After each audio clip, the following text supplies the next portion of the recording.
Olá, pessoal! Estamos de volta com Bora Pro Ponto. Agora com o episódio 6. Continuamos com Jairo Luna, coordenador de vendas da UOL Inglesa Rio de Janeiro, para continuar aquele bate-papo interessantíssimo que a gente estava tendo sobre o que o comercial espera de uma agência. O que é necessário para uma agência entregar valor para um comercial. Então, a gente falou sobre muitas coisas. Falamos sobre qualificação, falamos sobre remuneração, falamos sobre várias coisas, mas ainda tem muita coisa para falar. Então, Jairo, seja bem-vindo de novo. Obrigado. Eu quero saber de você agora o seguinte. Se você for o decisor na hora de contratar uma agência, olha a pergunta difícil. Se você for um decisor na hora de contratar uma agência de trade, de merchandising, o que você vai levar em consideração? Quais são as avaliações, as skills, as competências que você quer ver naquela agência? Eu acho que é uma agência consolidada no mercado, que já tem um nome, e a gente conversa muito com todos para ter esse feedback positivo. Conhecer, não fazer contratação por vídeo e por telefone, a gente conhecer a estrutura, conhecer a filosofia de trabalho da agência, o modelo de treinamento que ela aplica, porque é o mais importante para uma indústria, e a forma de acompanhamento com relatórios, como a maioria das agências tem, seja ele de ponto, categoria de produto, execução, são essenciais. E a nível de conhecimento do mercado, o que ela já faz nesse momento, para a gente ver se está entrando no segmento, porque tem agências que são especializadas em uns canais específicos, né? Sim, existe. Então, se está dentro do nosso negócio, o canal alimentar já está no mercado, o que mais a gente consegue ouvir dos próprios compradores são que a empresa tal é top. A gente já viu a nível de a solicitação a pedido de comprador trocar uma empresa por outra com o mesmo produto, por conta do trabalho que é realizado, da forma que é tratada, da competência, honestidade, da fidelidade com o cliente. Isso é uma agência que se preocupa com o produto na ponta de venda. Não é só mais uma que contrata só para abastecer o mercado. Eu acho que são os pontos estratégicos que a gente deve considerar muito. Sim, verdade.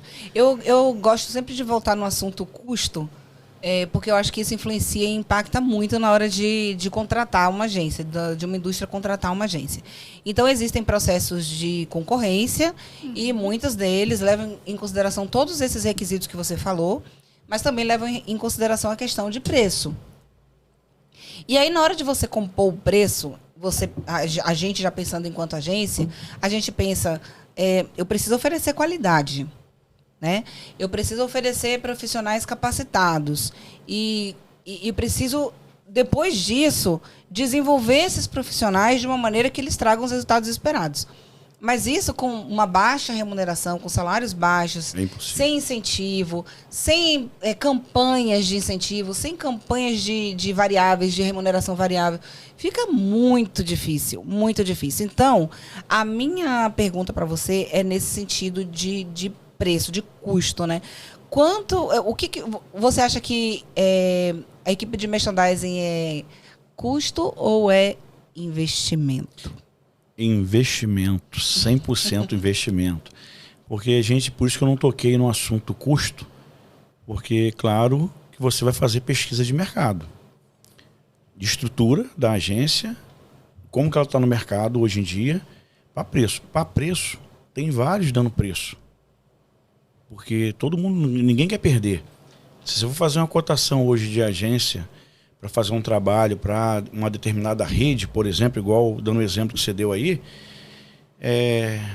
de 3, ainda mais sabendo que a outra está também ali na cotação, que todo mundo se fala, ela vai jogar o preço para baixo.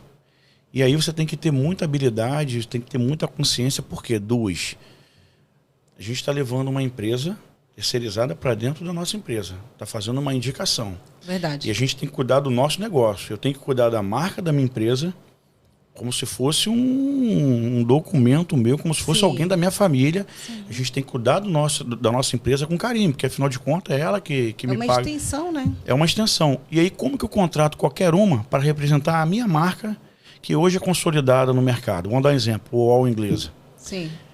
Virou uma potência. Clientes solicitando a gente a cada dia que passa. Parceiros que não tínhamos em mãos assim, em contato, hoje chamam a gente para poder negociar. Isso é bom. Não é aqui menosprezando as outras empresas, não. Não, sim. Porque cada um tem que brigar pela tua. Mas hoje eu tenho 2 anos de empresa, de companhia. Eu já vi uma mudança muito grande, eu sinto isso, tanto internamente para a Inglesa, de treinamento, investimento em funcionário, porque tudo isso repercute em uma qualidade melhor de serviço. Sem dúvida. E como que eu indico qualquer um para dentro da minha empresa? Uhum. Eu tô indo de encontro em tudo que eu venho construindo e acreditando, e acredito até hoje. Então eu sou um cara que, como todos da equipe aqui do Rio de Janeiro, a gente briga muito para estar o time coeso, fazendo o que dentro da diretrizes que a empresa pede, sem fugir. E quando a gente vai contratar, Adri, respondendo a sua pergunta, o preço não é o que sobressai nesse momento. Porque a gente pode estar dando um tiro grande no pé. E não existe almoço de graça. É verdade. Verdade, A esse gente ditado sabe é ótimo. que não existe almoço de graça. Verdade. Vai contratar? Vai ter. Vamos dar um exemplo. Se você vai contratar e você vai lá estipular um valor de uma mão de obra, só um exemplo, tá, gente? Sim. E de uma mão de obra por promotor, que vai sair lá a R$ 5.500, vai ter agência fácil que vai oferecer 3,5. Sim. Sim, até Mas esse de 3,5, vocês podem ter 100% de certeza. Vai estar com uma camisa suja, não vai ter uma bota para se trabalhar, um calçado para se trabalhar direito, e nem crachá. Vai ser aquele em papel que eu vejo muitos aí pendurado, que compra em papelaria para dar entrada no mercado. E o pior de tudo, os próprios gerentes, compradores do mercado, é que chamam a atenção para esse tipo de empresa. Isso é complicado, Como né? que uma empresa, eu vivenciei isso, tá? Eu É o vivenciei isso mercado dando numa próprio- empresa que eu trabalhei. lutando contra o próprio negócio. O gerente me chamava e falava assim, cara, esse é seu promotor? E me pegou desprevenido, porque eu fui lá para tratar de um assunto de venda e o cara me para no meio do corredor, na loja, perto do meu gerente, e pergunta se aquilo ali ainda tratou assim o caso. Aquilo ali é seu promotor? Cara, claro que eu não vou falar da mesma maneira que ele falou comigo, Sim. um promotor. Sim. Chamei o supervisor da agência, porque a gente trabalha sempre em sintonia. E aí a gente entrou assim, batemos um papo ali, tiramos o promotor de lá da loja nesse momento, levamos para o escritório para poder até tentar. Só que aí não adianta você só conversar de uma coisa que não é culpa do funcionário. Não, absolutamente. Já é a doutrina que ele está seguindo, que ele é instruído a fazer. Com certeza. É aquele uniforme, é aquilo ali mesmo, não tem melhoria. Ô, Jairo, Aquele sapato rasgado é aquilo ali. Volto àquele ditado que eu falei lá no episódio anterior. Meu filho, você vai ver coisa. A gente já viu anúncio de agência para contratar promotor que dizia assim, se não tiver bota, nem vem na seleção. O promotor é que tinha que ter a bota. Já sinaliza. Como é que é isso? O Material de promotor é que tinha que ter a bota, você não sabe lá em que condições que estava a bota, E aí sabe? o pior, que eu fui na loja para poder fotografar um ponto extra lindo, junto com o meu gerente. Eu não pude tirar essa foto, não por preconceito da nossa parte, porque o gerente não queria sair junto, porque falou assim, cara, não tá legal, é a nossa marca, é a empresa que a gente está aqui representando. E aí o menino estava todo sujo, com a calça rasgada no joelho, não tinha como tirar uma foto, e a gente vê isso aí. Então, respondendo a sua pergunta, o melhor investimento a se fazer é quem está preparado, uma agência preparada, que sabe o que está fazendo, domina o negócio, Que se preocupa com se quem tá no ponto de venda. se preocupa com a indústria que está representando, porque você é uma extensão, como você bem colocou, gosta do que faz, e aí, Adri, tem que ter o treinamento. Vocês fazem muito bem isso também. Então, assim, e aí vale, às vezes, R$ 1.000 a mais ou R$ 500 a mais que seja, porque isso vai entregar na ponta um benefício tão grande, porque você melhora a visibilidade do nosso produto, vocês vendem mais o nosso produto, vocês conseguem manter de forma eficaz o produto exposto na área de venda, sendo cuidado com acompanhamento de relatório diário, com acompanhamento de ruptura, com acompanhamento de ferramentas que a empresa investe em questão de celular, com todo o aplicativo ali, porque tem tudo em um único lugar. Sim, todas as informações estão Todas as informações estão ali. Disponíveis, só não são frequentemente acessadas. Hoje a gente consegue ligar para um promotor, o promotor diz ali cada produto, qual é a validade do produto, quando que chegou, quando que saiu, já faz o trabalho do FIFO. Então a gente fica mais seguro. E até que ponto, para algumas empresas, que infelizmente pensam o contrário, R$500 ou R$1.000 a menos de desconto é benefício para a empresa. Sim, com Então, certeza. Jairo, essa sucatização, né, da mão de obra, ela vem acontecendo, inclusive, com a questão dos promotores compartilhados. A gente volta sempre nesse ponto, porque é um assunto polêmico e é um assunto que representa, hoje, né, grande parte das indústrias vem optando por esse tipo de mão de obra. Como o comercial hoje vê, de fato, o trabalho dos promotores compartilhados no ponto de venda? Não sei se você trabalha com esse tipo de promotores, mas provavelmente já teve contato. A gente trabalha com um promotor focado direto para a empresa, porque eu acho que é o que dá um resultado mais eficaz. Mas algumas vezes é distribuidor, né? Quando foge um pouco da indústria, vai para distribuidor e acaba... Tem casos também, é a realidade, e acaba perdendo, queira ou não, um pouco um foco, porque dependendo do distribuidor, eu já trabalhei também em distribuidor, dependendo do distribuidor, tem distribuidor que trabalha com 7, 8 indústrias. E esse promotor, ele tem lá 7, 8 lojas por dia para fazer. Vocês, como experiência própria, a gente também tem um pouco de experiência do mercado e a gente pode falar com propriedade. É impossível um promotor com 8, 9 indústrias fazer 40 minutos, 1 hora dentro de uma loja e fazer 10 lojas por dia. Não, eu vou aprofundar um período mais. de 8 às 5 da tarde. Você está sendo até generoso, assim, no sentido de você aumentar o lastro de lojas. Estou dando um exemplo. Mas tem promotor que fica fixo numa loja. E que atende 10 indústrias, por exemplo. E que vende, não ele, né? Mas a agência vende 1 hora de atendimento. Mas, a gente tem 8 horas de trabalho no dia, tem 10 indústrias, a conta não fecha. Não fecha. E mesmo que fosse 8 indústrias, o cara tem que entrar, o cara tem que esperar paleteiro, o cara tem que puxar um pallet lá do aéreo, o cara tem que conversar com o gerente, o cara tem que procurar produto que está sumido no depósito. A hora do almoço passa. Na hora do almoço, você tem o cara que quer ir no banheiro. É impossível, humanamente impossível. Humanamente impossível. E isso, de fato, vem sucateando o mercado, né? Mas até mudando um pouquinho de assunto, eu queria falar mais sobre aquela questão de trazer a participação da agência para os planejamentos, para o planejamento e para as decisões estratégicas. E tudo bem a gente assumir quando a coisa não acontece assim, a gente às vezes nem sabe por que não acontece assim. Mas eu quero levar todos que estão assistindo a essa reflexão, e principalmente aos gestores, né? A quem trabalha, aos departamentos de trade das indústrias, aos gestores do comercial, porque eu vou fazer uma confissão aqui. A gente recebe, às vezes, lançamento, sabe assim? Depois do lançamento. Na cara, assim, tipo, depois do lançamento. Então, como é que a gente faz a gestão de um time de merchandising? E a gente só sabe do lançamento de um produto quando a gente descobre o produto na gôndola. Tá, você entende? Não é um caso específico. Acontece com quase todos os clientes que a gente atende. Sabe? Como é que pode a equipe que vai cuidar do produto no ponto de venda conhecer o produto que está sendo lançado quando ele chega no ponto de venda? E ainda liga, o promotor ainda liga pra gente e mostra o produto. Fala assim, vem cá, gente, vocês conhecem isso aqui? Eu acabei de receber isso aqui, eu não sei o que é isso aqui, não. Aí é falta de comunicação. É quando a agência e o trade não sentam na mesa, né? E acontece muito, não só na questão... Aí eu dei um exemplo bem específico para lançamento de produto, que é uma coisa muito importante, mas também naquela parte que eu estava falando das decisões estratégicas, de posicionamento. Olha, nosso share é 30%. A gente precisa aumentar, a nossa meta é aumentar o share em 3 meses para 35%. A gente precisa saber que eu preciso crescer em participação de gôndola 5% para te ajudar a aumentar o share em 5%. Como é que eu vou aumentar se eu não sei quanto...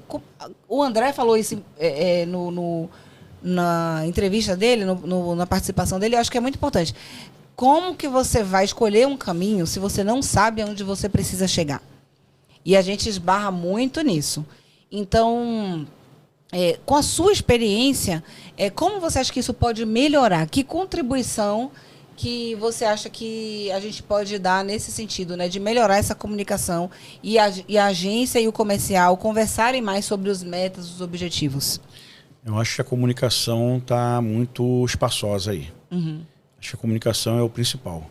Tem que ter comunicação, tem que ter essa reunião, tem que ter esse treinamento junto, porque qualquer novidade que a indústria venha lançar ou está no mercado, antecipadamente, claro, a equipe fica sabendo e a primeira pessoa que tem que saber, que é o que faz o negócio na ponta acontecer, são vocês.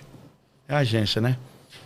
Então é primordial essa comunicação, esse alinhamento antes, até para saber a característica do produto, para vocês também repassarem para o time de vocês. Sim, para o promotor gerar expectativa até no gerente da loja. O promotor chegar lá com o folderzinho do produto novo e mostrar para o gerente da loja, olha aqui o que vai chegar, você viu a novidade? Está sabendo? E até tem que porque pedir lá na central. Ele está ciente do que está chegando, foi o que você falou aí com a fala do André. Como que ele vai saber o que fazer se está sem um direcionamento para fazer? Até para ele, quando chegar o produto, a gente dar o direcionamento para ele, porque você destaca um produto novo. O produto chegou, é produto novo, eu vou destacar qual é o melhor lugar para colocar, vai entrar em que categoria aqui da sessão. Tem que ter. Então é comunicação, Adeli. Sim, e isso acontece também da agência para o time de merchandising da agência. Porque, por exemplo, quando eu vou falar para um promotor sobre layout, por que um produto tem que estar posicionado de determinada maneira? Muitas vezes a gente, em alguns casos, né, apresenta apenas o layout ao promotor. Olha, tem que ser assim. Ok? Você verticaliza, você coloca assim, você começa com tal categoria, termina com tal, lançamento aqui, tal, ok? O promotor vai fazer. Tá bom. E ele vai, mas ele não entendeu aquilo. Ele não entendeu por que ele precisa fazer aquilo. E se você executa algo sem entender o propósito daquilo, você não vai se esforçar o suficiente para fazer aquilo ali da maneira como... Determinada categoria tem que estar ao lado da categoria X. Exato. Ou do concorrente X. Mas por quê? Você entendeu? Tem que explicar por quê. Por que uma exposição, por exemplo, de um multiuso que tem uma quantidade grande de variantes de SKUs, de fragrâncias, tem que ser vertical? Tem que explicar para o promotor que se você colocar um produto, uma dessas variantes, na última prateleira, sozinho e isolado, você está decidindo que aquele produto vai vender menos do que os outros. Mesmo que esteja com preço mais agressivo do que o concorrente. Porque ele está lá embaixo. Então, se você verticaliza e você coloca todas as variantes, da primeira à última, você está dando a mesma oportunidade para todas as variantes de vender. E você dá a opção do cliente parar na frente, porque assim, 8 fragrâncias de multiuso. Para uma prateleira de 1 metro, você vai ficar com uma frente de cada, 2 frentes, a grosso modo falando. Quando você verticaliza, você dá a opção daquele produto que está com 2 frentes, ele ficar com 2 frentes de cima e embaixo, e o cliente para na frente da gôndola, que a gente chama de nobre, ele tem a nobre como um todo. Sim. Você tem uma prateleira embaixo... Tem várias opções na frente. Tem várias opções de estar na vertical, ou seja, na primeira prateleira, na segunda, na terceira. Claro que no rodapé ninguém quer ficar. Todo mundo briga para estar na nobre. A não ser produtos infantis. A não ser produtos infantis. Ou embalagens também grandes, pesadas, que não pode ser posicionado acima. Mas assim, Adeli, tem que existir, isso não pode ficar guardado para tem que disseminar e tem que ter essa comunicação para poder isso chegar na ponta, como você bem colocou. Às vezes eles sabem, porque você pediu para colocar e vocês instruíram. Mas por que eu tenho que colocar um produto assim assado lá na linha PET? Sim. Às vezes ele vai lá colocar porque teve direcionamento. Sim. E qual é a função de estar lá na linha PET? É um neutraliza odores, que vai ter a função disso e daquilo, e às vezes até ele não parou para ler ali o significado, ou para quê. Exato, vai no mecânico, no automático. Exatamente isso. Agora eu gosto muito dele, um ponto, aproveitando esse gancho, é quando você passa um layout, né, e está fazendo um treinamento com promotores, claro que numa sala de 40, 30 promotores, automático, um ou outro fica disperso. Sim. E o treinamento de vocês são muito bem focado para isso. Para a galera sair bem com uma visão diferente, entendido do assunto que foi tratado ali. Consciente, mas eu gosto muito, e eu sei que vocês também gostam de fazer isso, é chão de loja. Porque quando você pega um chão de loja para você mostrar na prática, uma visita que seja de 10 minutos, eu vou dar um exemplo aqui. Eu já peguei promotor, eu cheguei na loja e falei assim, eu gosto muito de fazer isso. E aí, meu amigo, como é que você tá? Tá bem? Tá bem. Família, tá bem? Tá bem. E a gente tá lidando com o ser humano. Sim. Nós somos vendedores. Eles também são vendedores e estão ali. Sim. E de loja, de produto, como é que está se comportando, o que vende mais, não tem ninguém melhor do que ele para poder te dizer naquele momento. Uhum. Tanto que a gente liga para promotor para saber. E tem promotor que liga para a gente para avisar que já negociou o ponto extra. Esse é o promotor de verdade. Sim. Que tem faz o relacionamento em loja. O promotor que entra em loja, mesmo sendo loja que ele pegou aquele roteiro do início, e já faz um bom relacionamento com o gerente ou com o encarregado, ele já consegue avançar 50%, 60% dos outros colegas. Uhum. Porque tudo que ele pedir, dificilmente um gerente vai negar. Sim. E a gente tem casos aqui que promotor, quando chega uma linha nova, ou a gente precisa focar numa categoria que seja um perfumado, ou um multiuso, ou um lava-roupa, que a gente dá a diretriz lá, o promotor no dia seguinte já executa. Por que esse cara assim, de imediato, e os outros às vezes demora 20 dias para fazer? Porque são realmente as pessoas que gostam de fazer. Estão envolvidas e comprometidas. Estão envolvidas, comprometidas, eu ia falar comprometido. Eles têm um comprometimento de quê? Enquanto você está dando um treinamento para ele, está falando assim, hoje tem uma campanha assim, assim, assado, o foco vai ser isso aqui, eu quero uma ilha mista com 2 bases desses 3 itens aqui. Enquanto você está falando, o cara que é comprometido, isso já aconteceu com a gente, ele já está pensando amanhã, aonde começa o roteiro dele, aonde termina, dessas 4 lojas que ele vai visitar, quem é a loja que ele mais tem relacionamento, e é ali que ele vai focar. E ele não está errado, não. Porque esses caras saem na frente. Sim. E aí, quando você vai para uma loja para você fazer, igual desse exemplo, que eu falei assim, vamos tomar um café? Vamos tomar um café. Já acabou? Aí, tô de saída já. Já acabei. Aí eu falei assim, mas vamos dar uma olhadinha comigo? Vamos dar uma olhadinha. Isso é muito bom. Sim. Porque a gente também tem coisas boas e eles também têm coisas boas para mostrar. Aí ele apresentou a loja, aqui o espaço está assim, o espaço está assado. E a gente vai se deparando com algumas coisas que eu fiz o convite para ele o seguinte, agora imagina que você é da indústria ou você é um gestor da sua empresa, como se fosse lá a sua gerente da agência, e você está entrando agora na loja. Vamos voltar lá. Aí voltamos no início, entramos pela porta de entrada lá da loja. Agora você vai ter na sua visão do que você teve no treinamento de semana retrasada e que você pode praticar aqui. Tava tudo quase 100%. Tava 90%. Mas quando ele sai, e é isso aí, a maioria das vezes, 99% acontece quando você faz em chão de loja, esse treinamento. Que você convida ele para fazer e olhar tudo que ele fez, ele fala assim, caramba, nessa parte aqui, né, não tem nem concorrente, e aqui eu não tenho nem reclamação de espaço. Pô, o cara me deixa com liberdade aqui. Pô, eu tô com 20 caixas ali em cima do produto tal, a prateleira tá só com frente aqui. Vou descer aqui, eu acho que eu consigo descer e já coloco. E o cara no dia aumentou umas 3 prateleiras. Né? Aumentou umas 3 prateleiras. Essas 3 prateleiras foi equivalente a 12 caixas de embarque de um produto. E ele fez o que ali? Ele vendeu. Sim. Ele aumentou a exposição e no momento que ele estava abastecendo, aí acontece até mágicas, né? No momento que está abastecendo, o cliente já pedindo dá licença por conta da exposição grande e do splash. Já chamou atenção. E do splash de preço chamou atenção, mesmo sem estar na promoção. Só o splash que ele colocou.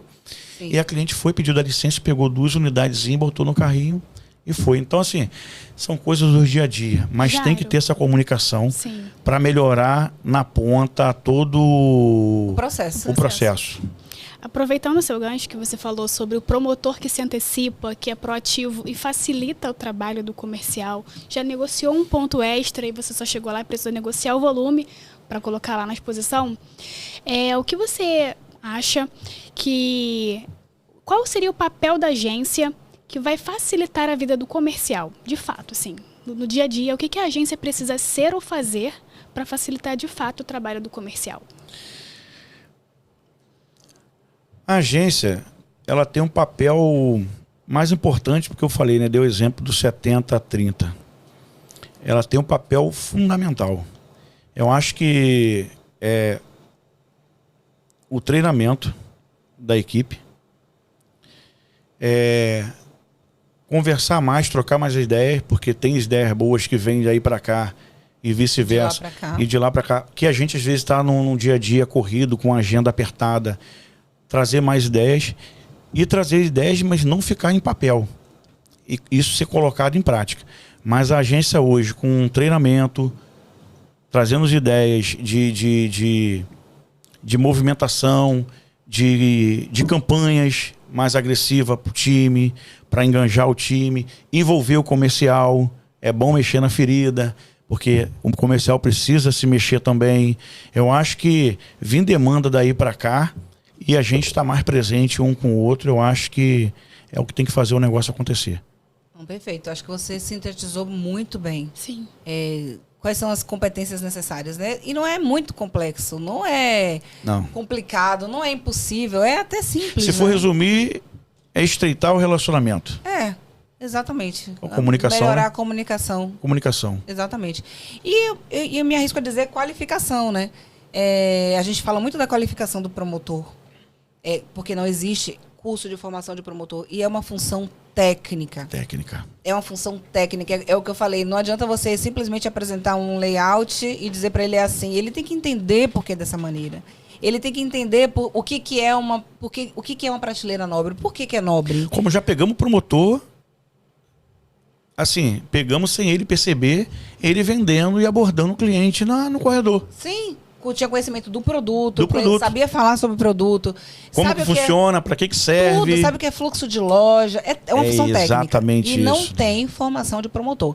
Ou seja, ou a agência ensina, ou ela investe em treinamento e qualificação. Investe mais em treinamento. Exatamente. Ou a indústria também faz esse papel, né, de investir mais em treinamento e qualificação.